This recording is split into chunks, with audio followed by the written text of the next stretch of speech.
Bismillahirrahmanirrahim. Assalamualaikum warahmatullahi wabarakatuh.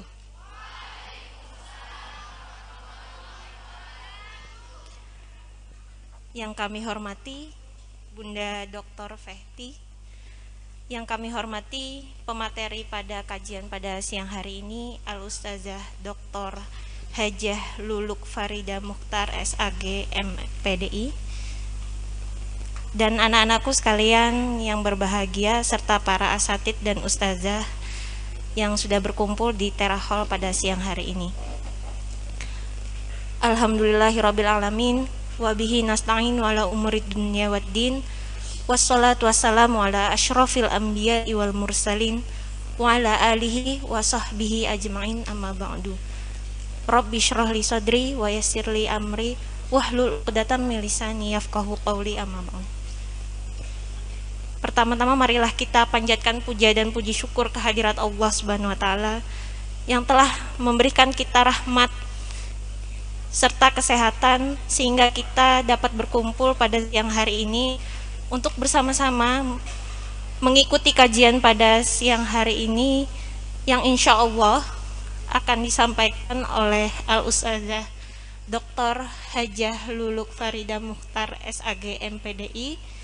Beliau merupakan putri dari Kiai Haji Mukhtar, pengasuh Pondok Pesantren Darun Najah Karangploso, Malang, Jawa Timur. Tak lupa salawat serta salam kita haturkan kepada baginda kita Nabi kita Muhammad Sallallahu Alaihi Wasallam atas segala rahmat dan inayahnya sehingga kita dapat berada di zaman terang benderang, zaman yang penuh ilmu pengetahuan seperti zaman modern saat ini, dan semoga kita selalu tercurahkan syafaatnya hingga yaumil kiamah, amin ya rabbal alamin. Langsung saja untuk acara pada siang hari ini, yaitu kajian yang insya Allah akan disampaikan oleh Al-Ustazah Dr. Hajah Luluk Farida Mukhtar SAG MPDI. Kepada beliau waktu dan tempat kami persilahkan.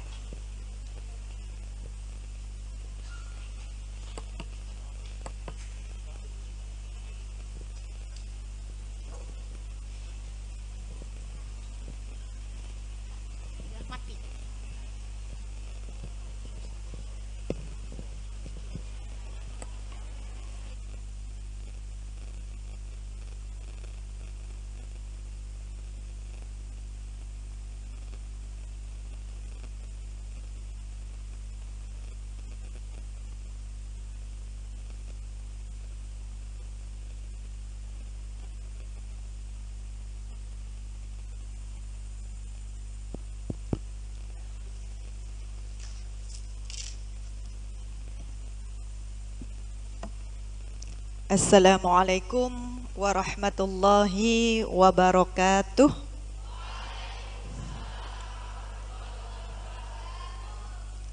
Alhamdulillahi rabbil alamin. Alhamdulillahilladzi hadana ila siratihil mustaqim. Wa bihi nasta'inu ala umurid dunya waddin. الذي قد قال في كتابه الكريم أعوذ بالله من الشيطان الرجيم بسم الله الرحمن الرحيم لقد كان لكم في رسول الله أسوة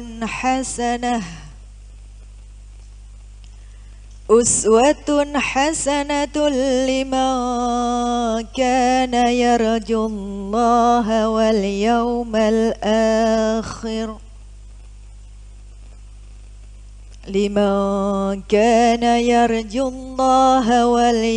الآخر وذكر الله كثيرا صدق الله العظيم ثم الصلاة والسلام على سيدنا محمد الذي قد كان أسوة للمؤمنين المتقين المحسنين.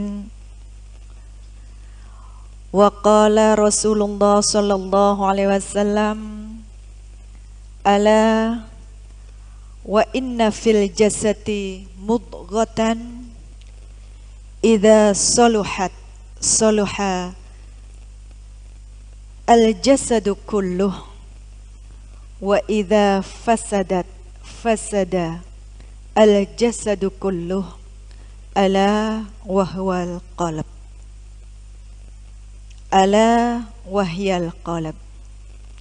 وعلى آله وأصحابه وأتباعه إلى يوم الدين أما بعد. Yang terhormat Kepala Sekolah, Pengurus Yayasan Al-Mahira, SMP Al-Mahira, SMA Al-Mahira, betul ya Bu? Beserta segenap Dewan Guru, Asatidah, tenaga pendidik dan pendidikan, serta kepada seluruh anak-anak pencari ilmu, penuntut ilmu, pemburu ridho ilahi Rabbi yang insya Allah dimuliakan oleh Allah Subhanahu wa Ta'ala. Puji syukur kehadirat Allah, sholawat dan salam kepada Nabi Muhammad Sallallahu Alaihi Wasallam, mudah-mudahan senantiasa terlimpahkan, dan juga kepada seluruh sahabat,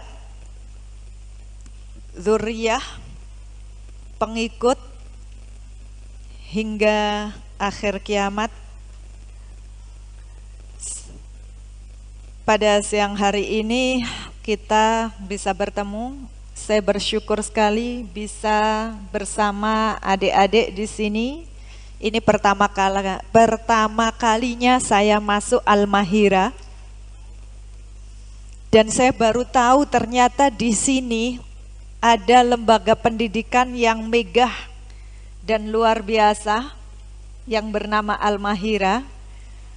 Ini pertama kalinya saya tahu, walaupun saya lahir tidak jauh dari sini, dan beberapa kali sering diceritain oleh Al-Mukarram Abi, orang tua saya, yang mungkin sudah sering dan beberapa kali ke sini ya, kenal baik dengan Ustadz Bahar. Salawat dan salam mari kita tujukan kepada Muhammad sallallahu alaihi wasallam. Allahumma sholli ala Muhammad. Baik anak-anak yang saya hormati, tak kenal maka tak sayang. Perlu kenalan apa enggak? Ya. Nama sudah ada di sana? Terbaca? Saya lahir tidak jauh dari sini, sekitar setengah kilo mungkin ya. Ada pondok pesantren PPAI Darun Najah Ngijo Karangploso Malang. Tidak jauh dari sini, anak-anak bisa ke kanan, itu pondok pesantren yang kelahirannya jelas berbeda dengan sini. Kalau di sini begitu lahir langsung punya gedung megah dengan santri yang luar biasa. PPAI Darun Najah lahir karena perjuangan bersama antara seorang kiai yang kemudian merangkul masyarakat sekitar untuk mau ngaji, memperbaiki diri, mencari ridho ilahi, sampai akhirnya mereka dengan rela hati bersama-sama tinggal di sana, sehingga barulah dibuat bangunan setelah banyak yang ngaji karena dibutuhkan tempat tinggal. Dan berkembang sampai saat ini, insya Allah nanti 2 tahun lagi, karena tempat yang awal itu tidak cukup, akan dibangun, sekarang sudah dibangun gedungnya, Darun Najah kedua yang juga tidak jauh, dan mohon doanya. Saya dipercaya oleh Al-Mukarram Romo Yai Haji Ahmad Mukhtar Ghazali untuk mengembangkannya, mudah-mudahan bisa sebagus Al-Mahira. Cuma ada yang beda ya tentang sistem pendidikan. Kalau di sini SMP SMA, di sana MTS dan Madrasah Aliyah. Kalau di sini mungkin fokusnya tahfidz Quran. Ada pembelajaran kitab kuning nggak?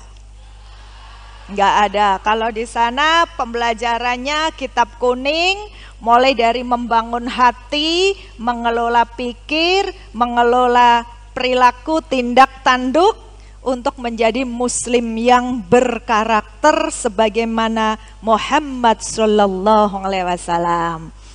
Kalau di sini ditulis tadi judulnya apa? Perhatikan akhlakmu.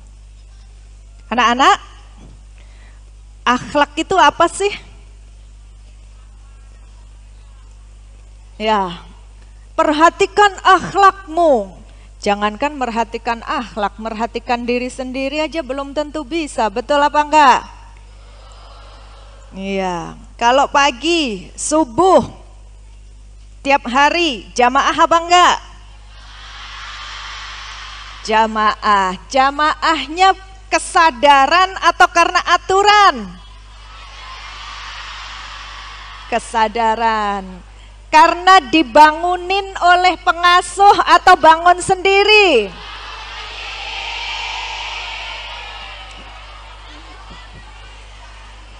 Itu artinya kalau kesadaran sendiri, bangun sendiri, nggak dibutuhkan lagi ustadz dan ustadzah di sini.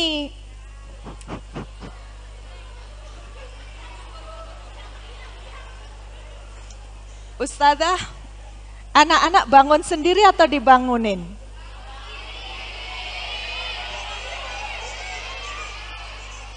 Saya mau dekat ke ustazahnya, ada mic nggak ya yang saya bisa berdiri?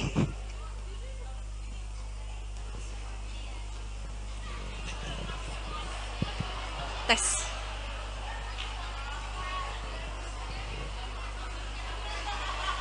Jenengan ustazah di sini?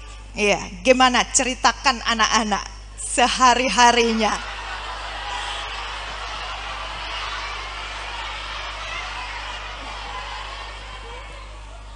Bismillahirrahmanirrahim. Kalau masalah bangunin anak-anak itu kewajibannya musyrifah Ustazah. Ya. Jadi kalau Ustazah akan anak-anak, jika ada dua jawaban dalam satu pertanyaan dan satu jawaban tidak mungkin dijawab dengan kedua-duanya, tapi ternyata jawaban itu berbeda, kira-kira satu bohong atau dua-duanya bohong, atau satu jujur, dua-duanya jujur?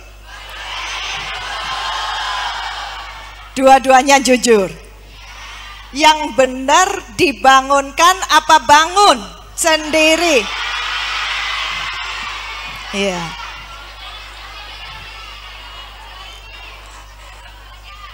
Ini baru uji apakah kita berakhlak ataukah tidak. Itu tidak lepas dari perilaku kita, sikap kita, ucapan kita, tutur kata kita yang sifatnya spontan. Awal saya bertanya tadi, anak-anak tiap subuh dibangunkan apa bangun sendiri? Udah beda dengan yang sekarang. Yang tadi bilang kompak, bangun sendiri. Sekarang kok sudah. Tadi setelah musyrifah bilah dibangunkan, akhirnya mulai melonggar, mulai nggak berani bicara, mulai dibangunkan. Tadi bangun sendiri, sekarang dibangunkan. Itu artinya apa? Ada satu jawaban yang tidak jujur. Sekarang uji kejujuran, bangun sendiri atau dibangunkan?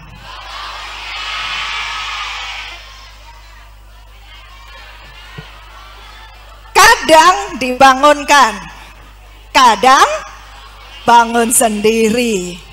Ada yang selalu harus dibangunkan baru bangun, ada apa enggak? Oh, enggak ada yang angkat tangan. Baik, ini mic-nya putus-putus, maaf ya.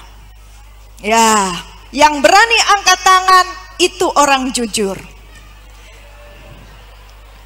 Jujur bahwa dirinya sudah berbuat salah, itu jauh lebih baik daripada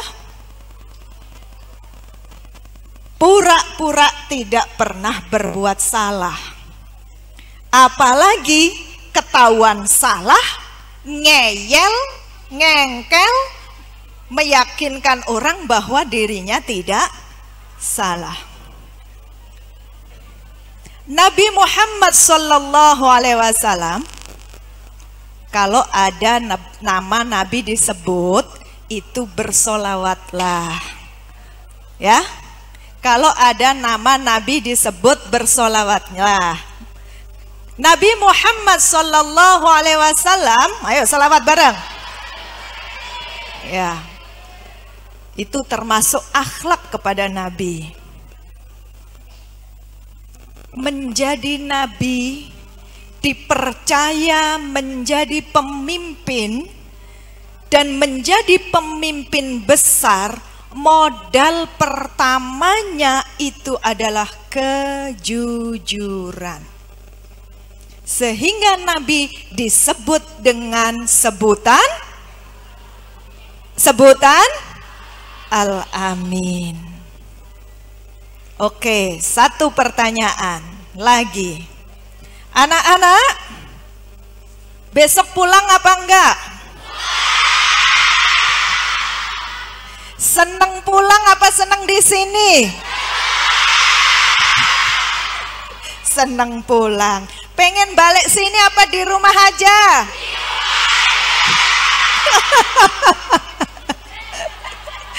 Ini jawaban jujur apa jawaban bohong?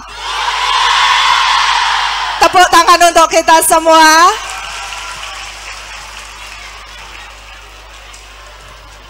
Setelah kalian pulang di rumah, tidak balik sini, kira-kira sholat kalian lebih baik di rumah apa di sini? Hah? Di sini. Lebih rajin di sini apa di rumah? Pengen jadi lebih baik apa kurang baik? Kalau gitu, lebih baik di rumah apa di sini? Kok konsisten ya, Bu? Ya. Jujur pada diri sendiri, jujur kepada orang lain, jujur kepada guru, jujur kepada siapapun orang yang ada di sekitar kita. Kata Nabi, wa iyyakum bil kadzib, alaikum bis sidqi, fa inna sidqa yahdi ilal birri wal birru yahdi ilal jannah. Kalau pingin dapat surga, pingin nyampe surga, kita semua harus menjadi orang baik. Mau jadi orang baik? Maka jadilah orang yang jujur. Jujur, aku pengen di rumah, males balik sini, enakan di rumah. Padahal di sini kayak hotel loh.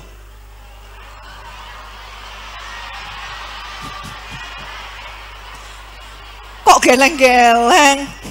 Enggak. Padahal di sini tiap hari ada yang bimbing loh. Enak apa enggak? Enggak. Ya Allah. Padahal di sini makan enggak repot masak loh, tinggal makan. Di sini disuruh nyapu ngepel nggak? Iya. Manfaatnya siapa? Untuk siapa? Kita. Kalau di rumah nyapu ngepel nggak? Iya juga. Manfaatnya untuk siapa? Siapa yang nyuruh nyapu ngepel? Mama. Di sini siapa yang nyuruh nyapu ngepel? Kepentingannya untuk siapa? Nah, kalau disuruh ibu nurut nggak? Kalau disuruh di sini nurut nggak? Alhamdulillah. Ya, anak-anak, jujur pada diri sendiri. Nabi mencontohkan, laqad kana lakum fi rasulillahi uswatun hasanah. Contoh Nabi. Nabi itu jujur pada diri sendiri, juga jujur kepada siapapun, jujur kepada orang yang baik padanya maupun yang tidak baik. Kalau jujur saja susah, maka apa kata Rasul? Wa iyyakum bil kadzib fa innal kadziba yahdi ila fajri wal fajru yahdi ilan nar. Kalau kita sudah ngomong nggak jujur, berani berbohong, satu kebohongan akan ke kebohongan yang lain. Kalau kita berat, sampaikan. Cara menyampaikan ada aturan. Disuruh bersihin, disuruh nyapu, disuruh ngepel, berat apa ringan? Senang apa susah? Pernah ngomong nggak kalau itu susah? Enggak. Pernah protes nggak? Nah, kalau memang berat, nggak bisa ngerjakan, ada tata caranya bicara. Apa? Jangan berbohong. Ada tugas, kerjakan. Jangan pura-pura senang tapi ternyata menderita. Kalau sudah dikerjakan, maka bahagialah mengerjakannya. Kalau nggak cocok, sampaikan. Ada ustadzah, ada musyrifah. Ngomong ke musyrifah pun ada aturannya. Anak kecil ada aturan berbicara kepada orang yang lebih besar. Orang besar ada aturan berbicara kepada yang lebih kecil. Itu namanya akhlak. Tutur kata. Semua itu berangkatnya dari hati, perasaan, jiwa, dan cara berpikir yang terbiasa terbangun. Ini akan membentuk kepribadian, dan kepribadian itulah yang disebut dengan akhlak. Awali dengan jujur. Itu yang dilakukan Nabi. Kejujuran. Tadi udah tes kejujuran. Sempat berbohong? Enggak. Alhamdulillah sedikit yang enggak. Sebagian besar tadi masih tidak mengakui kalau masih harus dibangunkan. Enggak apa-apa kalau memang harus dibangunkan. Ngomong ke musyrifah. Manggilnya apa? Ustadzah, saya kalau subuh susah bangun. Mohon dibangunkan. Jujur bicara dengan sopan dan santun. Jangan sampai musyrifahnya membangunkan marah-marah. Ada yang seperti itu? Ada atau banyak? Ada yang marah sama musyrifah? Ada yang benci musyrifah? Gak ada? Alhamdulillah. Musyrifah guru kesini sebenarnya beliau-beliau juga butuh perhatian. Tapi mereka lebih memilih memperhatikan sampean, kita semua, jenengan. Untuk apa?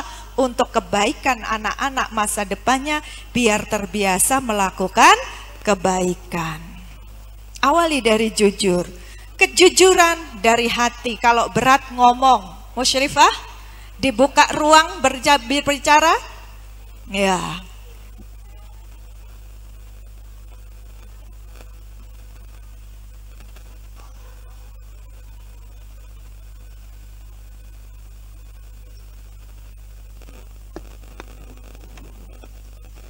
Saya duduk aja ya.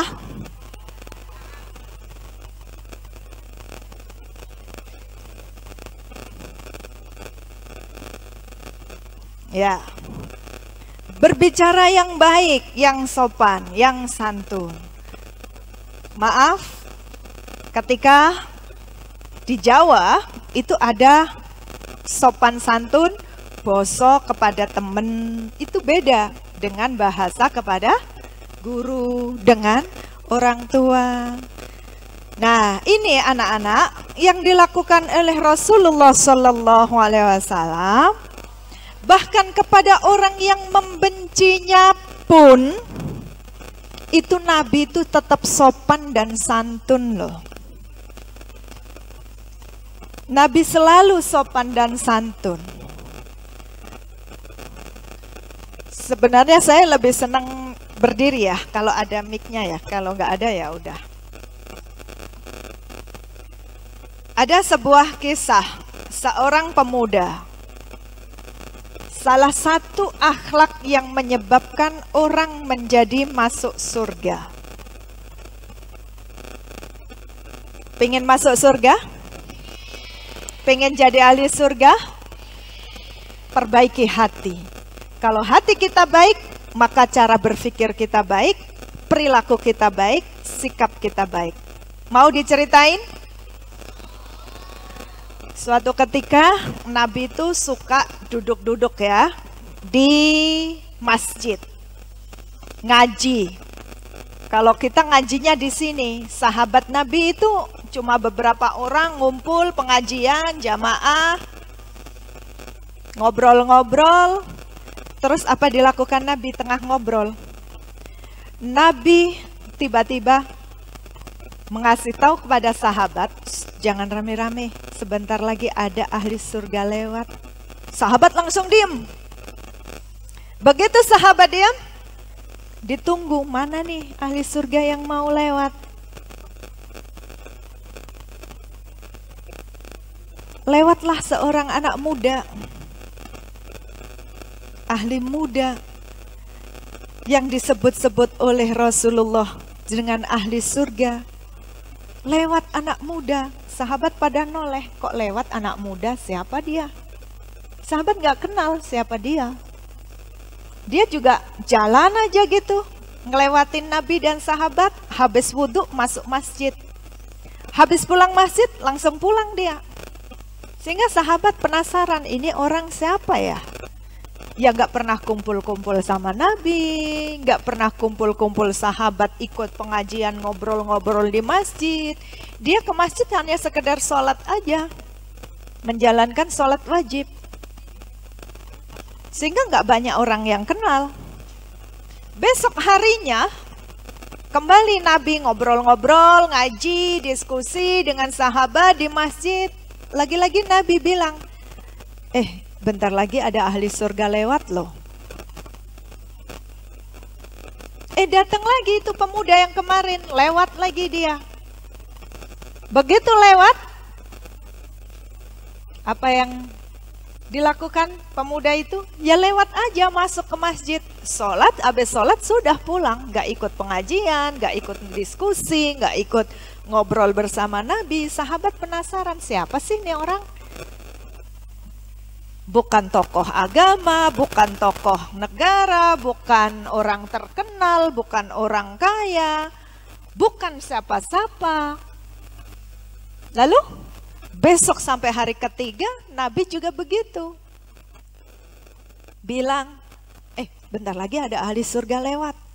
Sahabat merhatikan lagi siapa yang lewat. Ternyata pemuda itu lagi yang lewat.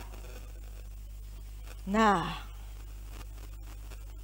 akhirnya Abdullah, sahabat Rasulullah bin Amr, Abdullah bin Amr bin As, penasaran. Ini tiap kali Nabi menyebut calon ahli surga, anak ini lewat. Pasti anak ini yang disebut dengan ahli surga. Penasaran, apa sih amal perbuatannya sehingga dia disebut-sebut Nabi ahli surga? Lalu Nabi Muhammad SAW dari perkataannya membuat Abdullah bin Amr berpikir penasaran apa amalan dia. Gimana ya caranya supaya tahu apa rahasianya dia menjadi ahli surga. Lalu Abdullah bin Amr mencoba cerita, mencari tahu, berpikir gimana supaya tahu amal perbuatan ahli surga. Akhirnya dia deteksi, mencoba melakukan tindakan detektif. Pura-pura dia datang ke rumah si pemuda tadi. Gimana caranya supaya tahu perbuatannya pagi, siang, sore, malam, amal apa yang dilakukan? Abdullah bin Amr pura-pura pengen nginep di rumahnya. Lalu datanglah kepada anak muda tadi. Anak muda, saya ini ada masalah dengan orang tua saya sehingga saya nggak bisa pulang. Saya udah bersumpah 3 hari nggak pulang. Habis tengkar sama orang tua saya, kata Abdullah. Terus saya butuh tempat tinggal, boleh nggak numpang di rumahmu? Nah, apa jawab pemuda tadi? Oh ya, silahkan tidur di rumahku, nginep 3 hari. Begitu sampai di sana 3 hari. Hari pertama, dilihat terus apa sih amal perbuatan dia? Dia ke masjid, sholat, jamaah, pulang. Mungkin dia sholat malam kali. Malam juga nggak bangun tahajud, enggak. Padahal Abdullah tahajud udah bangun. Ahli surga, rajin banget untuk beramal soleh, melaksanakan sunnah. Ternyata pemuda ini tidur aja malamnya. Pagi, subuh, berangkat ke masjid, pulang lagi. Dikiranya, waduh, ahli surga pasti banyak amalnya nih, baca Quran ini. Ternyata habis subuh dia nggak baca Quran juga. Sementara Abdullah, rajin banget hafalan Quran, tadarus Quran, macam-macam. Anak muda ini nggak, biasa aja. Habis subuh siap-siap bekerja ke ladang dan seterusnya. Oh, mungkin puasa kali. Ternyata apa? Dia nggak puasa juga. Senin nggak puasa, Kamis nggak puasa, nggak ada puasa sunnah yang dilakukan. Loh, kok nggak puasa sunnah? Sholat malam enggak. Amalannya ya cuma sholat biasa, kerja, selesai. Sampai 3 hari Abdullah bin Amr tidak menemukan yang istimewa dari anak muda tadi yang membuat dia dicap sama Rasul menjadi ahli surga. Lalu datanglah setelah 3 hari Abdullah ngomong sama pemuda tadi, nih anak muda, mohon maaf ya, saya itu sebenarnya nggak sedang tengkar sama bapak. Jadi dia bohong. Siapa yang bohong? Abdullah. Saya sebenarnya nggak tengkar sama bapak. Saya cuma cari alasan supaya nginep di rumahmu. Saya itu cuma pengen penasaran apa sih amalmu yang membuat kamu disebut-sebut Nabi jadi ahli surga. Lalu anak muda tadi, nggak ada yang istimewa kok dari aku, katanya. Ya, aku ya seperti ini aja, melakukan apa yang kamu lihat. Ya sholat, ke masjid, pulang. Saya bukan ahli puasa, ahli tahajud, ahli Quran. Quran aja aku belum tentu bisa baca. Ya hanya hafal yang seperlunya untuk sholat aja. Terus apa yang membuat kamu disebut ahli surga? Anak muda tadi diam, merenung. Apa ya? Ya udah, kalau gitu saya pamit. Udah 3 hari di sini. Mohon maaf, saya udah berbohong ya. Jujur ini saya cuma penasaran aja. Oh ya nggak apa-apa. Begitu mau pulang baru anak muda ngasih tahu. Pak Abdullah, satu rahasia yang mungkin tidak diketahui orang, yang ini menjadi orang menyebabkan dia ahli surga apa? Dengarkan, nak. Pengen jadi ahli surga? Dengarkan kuncinya apa? Saya bersihkan hatiku dari iri dan memaafkan siapapun yang menyakiti, dan saya berusaha untuk tidak pernah menyakiti siapapun. Apa kuncinya? Bersihkan hati untuk tidak iri, kalau disakiti memaafkan dan berusaha untuk tidak pernah menyakiti. Ada yang pernah marah karena dibikin marah temannya? Ada atau sering? Sering. Pernah enggak kita menyakiti teman kita? Pernah. Pernah atau sering? Sering. Pernah enggak lihat temennya, duh kok udah jus 30 lah, aku kok belum selesai? Pernah kayak gitu? Pernah. Kok itu nilainya bagus, aku kok jelek? Pernah kayak gitu? Enak aja aku disuruh nyapu, dia tidur. Pernah kayak gitu? Itu namanya hati yang iri.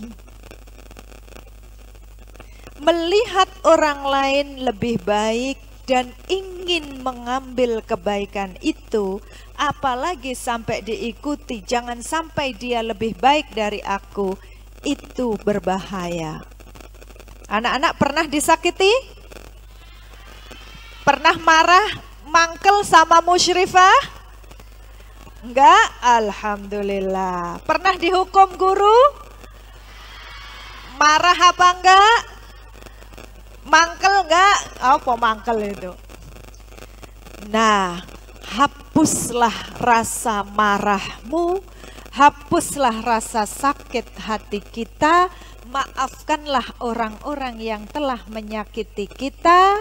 Insya Allah, tambah satu lagi, berusahalah untuk berbuat sebaik mungkin, tidak menyakiti siapapun, maka kita akan menjadi ahli surga. Pernah disakiti teman? Biasanya disakiti karena dipukul atau diomongin. Pernah digibah temannya? Pernah. Dirasani pernah? Sakit hati? Ya, yang dirasani sakit hati, maafkanlah. Yang suka menggibah, berhentilah. Ini bagian dari akhlak dari seorang muslimah.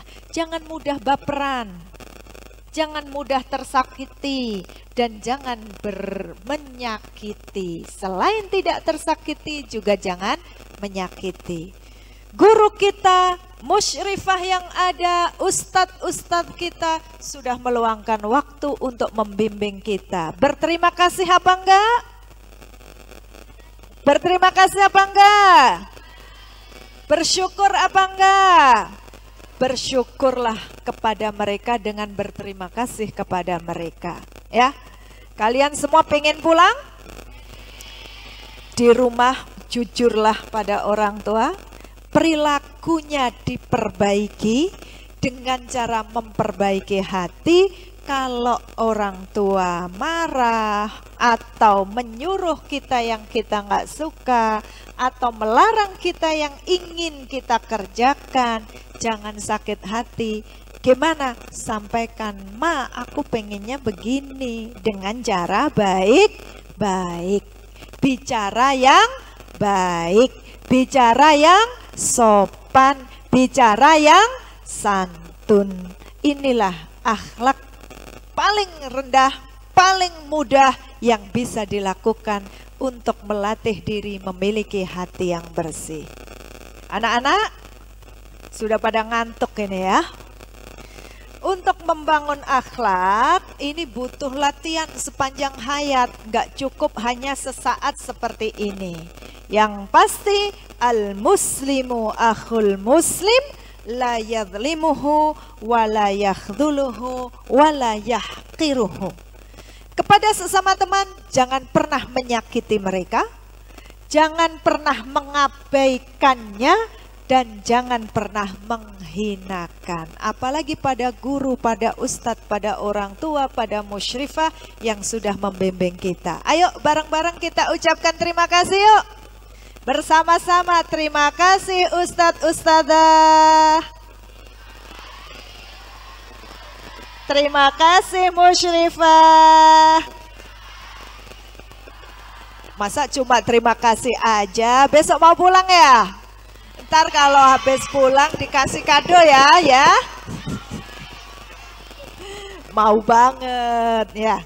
Baik anak-anakku yang saya hormati, kunci utama Islam jaya besar karena Nabi yang berakhlak mulia.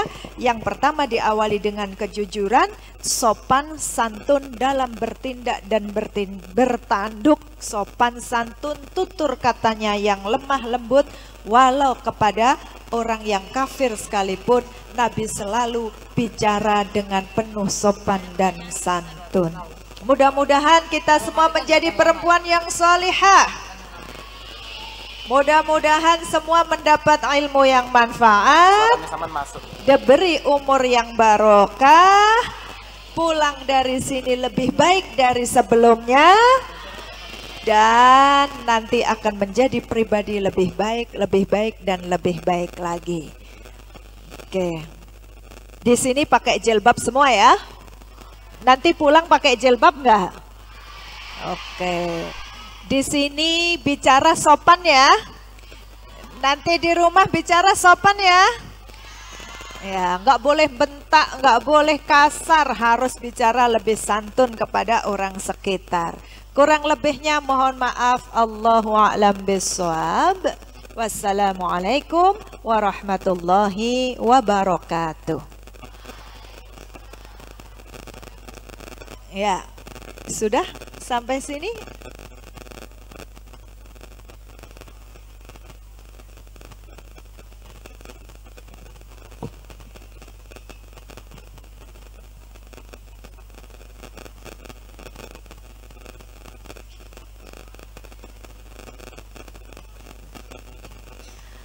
Baik, terima kasih kepada Ustazah Dr. Hajah Lulu Faridah Mukhtar SEG MPDI yang telah memberikan pemaparan materi pada siang hari ini dengan bertemakan perhatikan akhlakmu. Sebagaimana yang telah beliau sampaikan, kunci menjadi seorang ahli surga adalah sebaik-baiknya kita menjadi seseorang hamba Allah yang taat atas aturannya dan juga menjunjung tinggi nilai akidah kita, akhlak kita sebagaimana Rasulullah SAW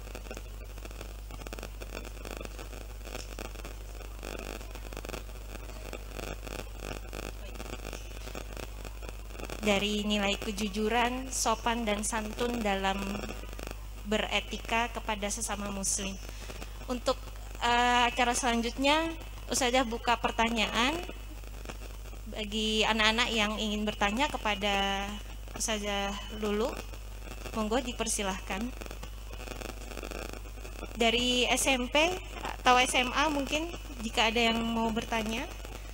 Ada yang mau tanya? Tidak ada?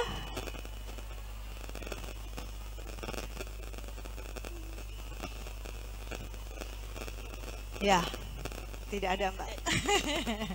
Tambah satu cerita lagi mau nggak? Mau ya? Salah satu contoh akhlak Nabi ya. Mungkin ini kalian pernah dengar. Nabi itu pemarah atau pemaaf? Nabi itu murah senyum atau cemberut? Nabi itu ceria atau suram wajahnya? Nabi itu lembut atau kasar? Kepada siapa? Semua orang. Kepada orang hina, apakah Nabi pernah menghina? Kepada orang miskin, apakah Nabi pernah memandang hina? Kepada orang kafir, apakah Nabi pernah mencaci makinya? Tidak. Bahkan kepada orang kafir yang sudah mencelakainya pun, Nabi itu tetap hormat, sopan dan santun. Siapa bilang kan ada ayat qul ya ayyuhal kafirun yang bicara hai orang kafir hanya Allah Subhanahu wa taala. Nabi tidak pernah menyebut Abu Jahal hai kafir. Pernah apa enggak?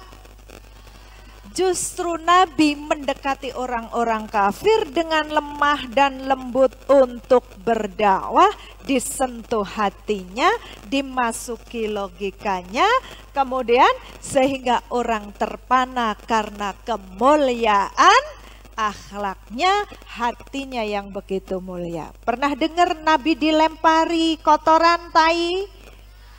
Pernah. Apakah Nabi marah? Apakah Nabi membalasnya?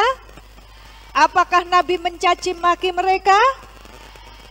Saat sujud di masjid, saat sujud di depan Ka'bah Baitullah, ada Abu Jahal dan kawan-kawannya orang kafir di sana. Nabi sholat seorang diri. Ada banyak orang muslim, beberapa juga di sana. Apa yang dilakukan Abu Jahal? Bersama teman-teman orang kafir, rek, ya, ngerti basa Jawa Indonesia Malangan ta mboten iki? Gak ngerti ya? Belum Arema ya? Kawan-kawan, wah bahasa Indonesia gitu. Lek wong Malang, rek, sopo wani njupuk tletonge ku lho unta. Teman-teman, siapa berani ngambil itu kotoran unta? Ada yang mau nggak? Ayo coba siapa yang mau ambil itu kotoran unta, terus lemparkan kepada Muhammad saat dia sholat. Pas Nabi sedang bersujud, ternyata apa? Kotoran unta dilempar ke kepala Nabi, ke tubuh Nabi pada saat posisi sujud, sehingga Nabi sujud dilempar dengan kotoran. Apakah Nabi marah?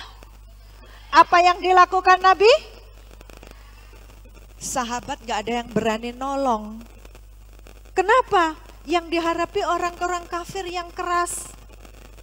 Bersihin aja nggak berani. Nabi hanya sujud dan tetap bersujud dengan tenang dan santai, walau dilempari kotoran. Baru kemudian putri Nabi bersama Fatimah, salah satu sahabat datang, Fatimah tolong bapakmu. Nah ini loh peran perempuan.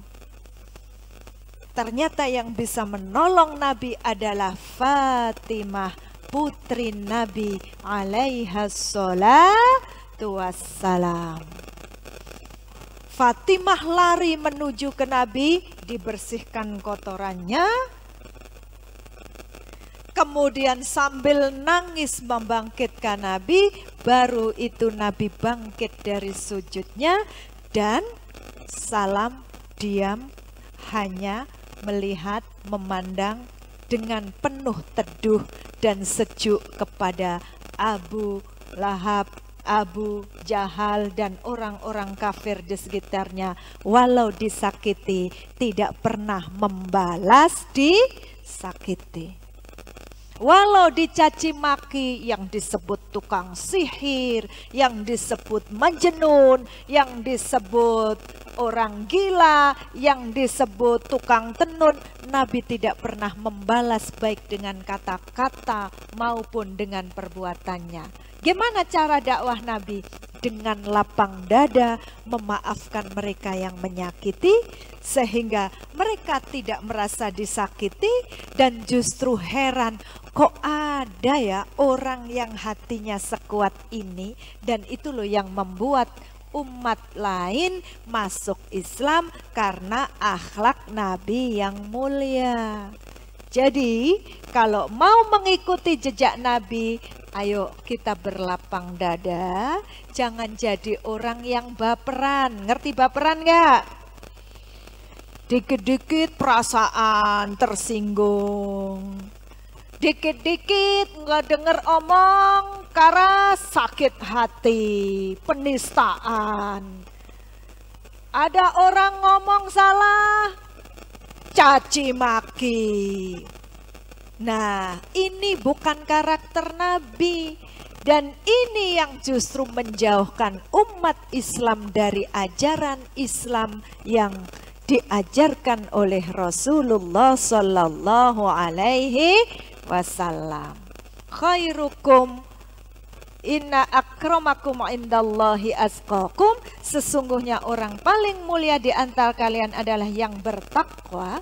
Orang kalau takwa hatinya bersih, orang kalau takwa hati bersih otomatis berpikir bersih, tutur katanya bersih, perilakunya juga bersih, tidak menyakiti dan tidak mudah disakiti,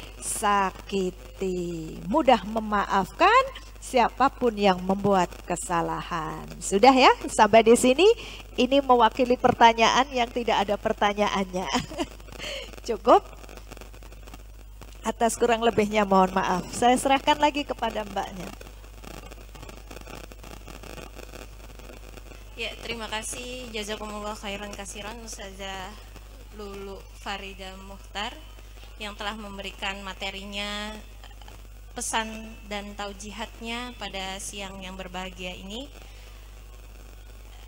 Terutama pesan dari beliau kepada kita semua agar kita selalu membersihkan hati kita dari rasa iri dengki kepada sesama manusia, dan jika kita disakiti maka kita mudah memaafkan orang lain dan berusaha semaksimal mungkin untuk tidak menjangkiti perasaan hati orang lain. Ya. Untuk tidak ada yang bertanya lagi. Ya. Baiklah, untuk kajian pada siang hari ini mudah-mudahan apa yang telah disampaikan oleh Al-Ustazah Dr. Hajah Lulu Farida Mukhtar SAG MPDI bermanfaat untuk kita semua. Ya, apakah bermanfaat? Apakah yang saya sampaikan ini manfaat? Alhamdulillah. Alhamdulillahirrahmanirrahim. Ya, kurang lebihnya saya mohon maaf. Marilah kita tutup kajian pada siang hari ini dengan membaca hamdalah dan kafaratul majlis. Alhamdulillahirabbil alamin. Subhanakallahumma wa bihamdika nasyhadu an la ilaha illa anta nastaghfiruka wa natubu ilaik. Wassalamualaikum warahmatullahi wabarakatuh.